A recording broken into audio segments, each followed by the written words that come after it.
paper ini dilatar belakangi oleh belum adanya panduan untuk referensi bagi praktek bisnis dan maupun bagi perbankan dalam mengadop konsep sustainability management. Oleh karena itu, saya membuat sebuah model, yaitu Corporate Sustainability Management Model, bagaimana mengintegrasikan sustainability ke dalam strategi bisnis, kemudian sistem manajemen, dan bagaimana perusahaan mengelola risiko, dan kemudian mengelola relasi stakeholders, kemudian membuat pelaporan yang berorientasi, yang sustainable. Dan ini saya aplikasikan kepada perbankan yang terdaftar di Bursa Efek Indonesia selama 10 tahun.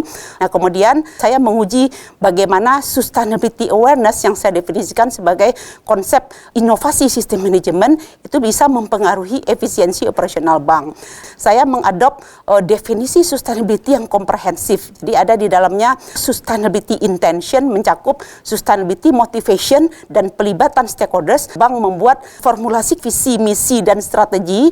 Kemudian pelibatan ini akan menimbulkan konsekuensi sustainability inisiatif, pengeluaran-pengeluaran yang bersifat strategik. Kemudian dikelola return on investment-nya berdasarkan tanggung jawab top management team yang diformulasikan berdasarkan regulasi risk governance framework yang kemudian dikaskading ke level operasional sehingga diharapkan bisa memfasilitasi pengambilan keputusan atau penemuan sustainability business case ketika sudah didelegasikan kepada level operasional, maka diharapkan sustainability strategi itu dapat diimplementasikan secara aktual di dalam bentuk manajemen relasi stakeholders, proses manajemen risiko, dan juga membuat pelaporan-pelaporan yang lebih akuntabel sehingga mencapai sustainable development goal secara bersamaan dengan pencapaian strategi bisnis. Hasil penelitian saya ini memberi implikasi ya bagi pengembangan teori gitu ya, karena teori-teori yang saya pakai ini mengidentifikasi kekurangan literatur untuk menjelaskan fenomena sustainability.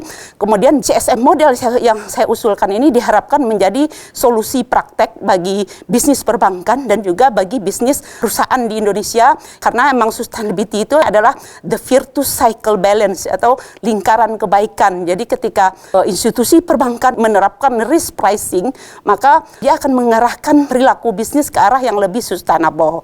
Penelitian saya ini juga memberikan implikasi kepada regulator untuk mengembangkan demand supply side dan demand side sustainable finance dan sustainable product secara bersamaan. Regulasi supply side itu adalah kewenangan dari Bank Indonesia sebagai makro prudensial. Dalam hal ini adalah penguatan untuk regulasi risk governance framework berdasarkan 3 lines of defense, sedangkan dari OJK itu adalah sebagai mikro prudensial untuk penguatan penerapan ESG screening dan membuat RAKB. Dan kemudian dari sisi sub demand side itu adalah kewenangan dari pemerintah, regulator berbagai industri, dewan standar untuk menyelaraskan regulasi, membuat tindakan strategi dan program, dan kemudian perlu dibentuknya task force ya, karena arahnya ke depan itu adalah sustainability implementation itu membutuhkan komunikasi yang harmonis antara di level internal dan eksternal, sehingga arahnya adalah comprehensive corporate reporting yang dapat mengakomodasi risiko aspek finansial, sosial, dan lingkungan, sehingga kegiatan organisasi akan menjadi lebih efisien.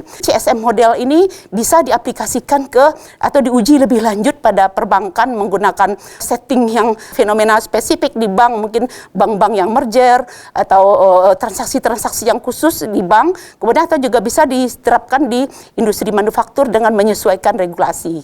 Demikian yang dapat saya sampaikan. Terima kasih.